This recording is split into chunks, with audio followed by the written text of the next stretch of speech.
Hello বন্ধুরা, আসসালামু আলাইকুম। কেমন আছেন আপনারা? আশা করি ভালো আছেন।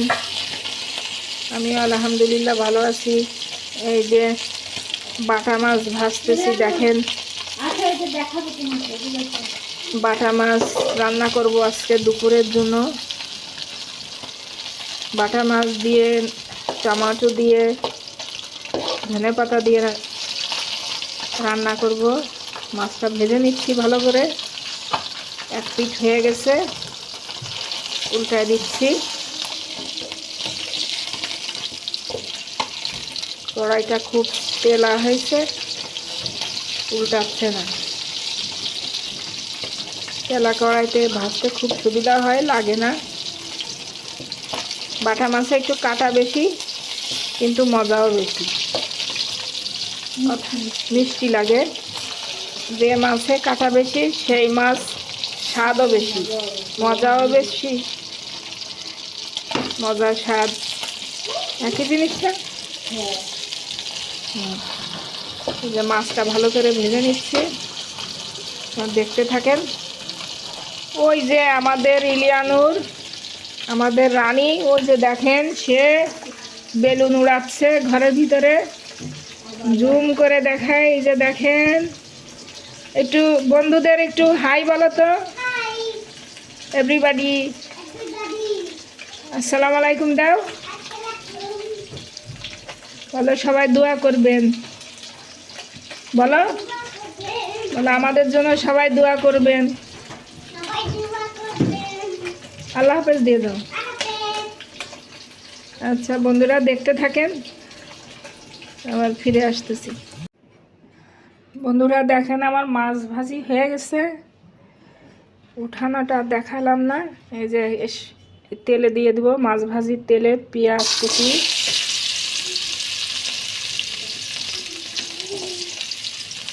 পেঁয়াজ দিয়ে দিলাম।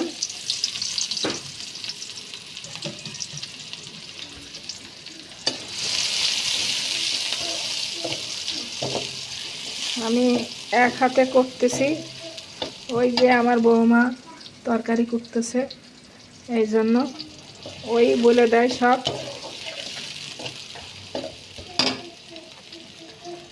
এক হাতে ফোন রেখে ভিডিও করা একটু সমস্যাই হয়,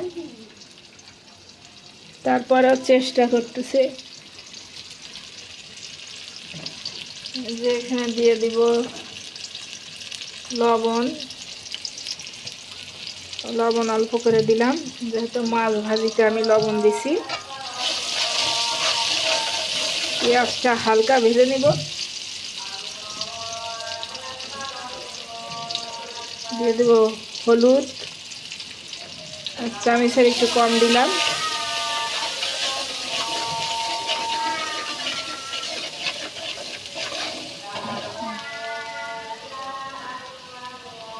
এই যে আমার বানায় রাখা মশলা এখানে আছে। এই যে দেখেন, এই মশলায় আছে শুকনা মরিচ, সরিষা, রসুন, আদা, কাঁচামরিচ। তার জন্য কি দিছি? রসুন, পেঁয়াজও দিয়ে আছে। হ্যাঁ, আদা বলছি। সব কিছু দিয়ে আমরা মশলা বানায় রাখি, ফ্রিজে রেখে দেই। তারপর এটা গুলে পানি দিয়ে সেকে তারপর দিই। কারণ সরিষা আমি যতই বাটি, সরিষার খোসাটা থেকেই যায়। খোসা বলেন আর সিল্কা বলেন। এখন ভালো করে মশলাটা কষা নিব। তারপরে এখানে দিয়ে দিব সামান্য পরিমাণ আমি মরিচের গুঁড়া দিব, বেশি দেব না। কাঁচামরিচ দেব, এই যে কালারের জন্য একটু শুকনা মরিচ দিলাম। এমনিও বাটা মশলার ভিতরেও শুকনা মরিচ আছে, আর একটু দিলাম, একটু ঝাল ঝাল হবে। নামানোর আগে আগে কাঁচামরিচ দিব। আর মশলাটা কষানো হলে তারপর টমেটো দেব। মশলাটা কষানো হোক, ফিরে আসতেছি আবার।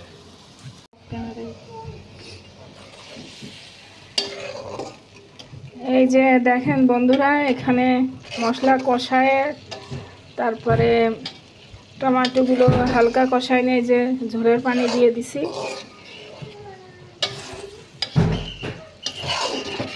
এই ঝোলটা ফুটে গেলে এই যে ভিউয়ার্স, অফ ক্যামেরার মধ্যে আমরা টমেটোটা দিয়ে দিছিলাম, আর টমেটোতে বলক আসার সাথে সাথে ধনেপাতাও দিয়ে দিছি। তারপরে যে ঝোলের জন্য পানি অ্যাড করে দিছি।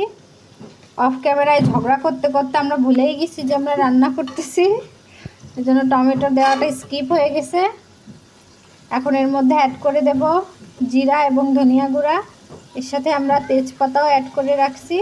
সবগুলো উপকরণকে ভেজে গুঁড়ো করে এই যে রেখে দিছি বয়ম ভরে। দেখেন সব কিছু রেডি থাকে যাতে রান্নার সময় ঝামেলাটা না হয়।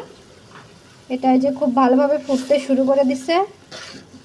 অলরেডি আমার মন খারাপ হয়ে গেছে, টমেটো আপনাদের সাথে শেয়ার করতে পারে নাই। এখন এখানে মাছটা দিয়ে দেওয়া হয়ে যাবে। এই যে দেখেন মাছ ভাজিগুলো ছেড়ে দেব। এটা থেকে যে সুন্দর একটা সেন্ট আসতে শুরু করছে, যদি সেন্টটা আপনাদের কাছে পৌঁছাইতে পারতাম তাহলে বুঝতেন কতটা সুন্দর সেন্ট আসতেছে। সেন্ট শুনে মনে হচ্ছে এখনই খেয়ে ফেলি। উপর থেকে কতগুলো কাঁচা ঝাল দিয়ে দিল।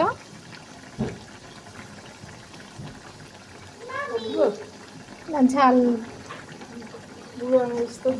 তারপর বাটা ঝালও আছে, দেখা যাক কি হয়। এবার এটাকে আপনারা নিজেদের কে কতটুকু ঝোল খাবেন সেটার উপর ডিপেন্ড করবে। আমরা খুব বেশি ঝোল খাবো না, আমরা এটাকে মাখা মাখা রাখবো, সেই জন্য আমরা একটু পানি কম দিচ্ছি। এবার এটাকে খুব ভালোভাবে মাছের সাথে রান্না করে নেব। দেখতে থাকুন, ফিরে আসছি কিছু সময় পর। এই দেখুন ভিউয়ার্স, আমাদের টমেটো দিয়ে ধনেপাতা দিয়ে বাটা মাছের মাখা মাখা রেসিপিটা কমপ্লিট। দেখেন এটার ফাইনাল লুক, মাশাআল্লাহ খুব সুন্দর কালার আসছে, স্বাদটাও খুব সুন্দর। আমরা একটু টেস্ট করে দেখছি, আর এটা গরম গরম ভাতের সাথে তো এর কোনো তুলনাই নেই। আপনাদের কাছে রেসিপিটা কেমন লাগলো বলবেন, আর বাটা মাছ কে কে পছন্দ করেন সেটাও আমাদেরকে জানাবেন।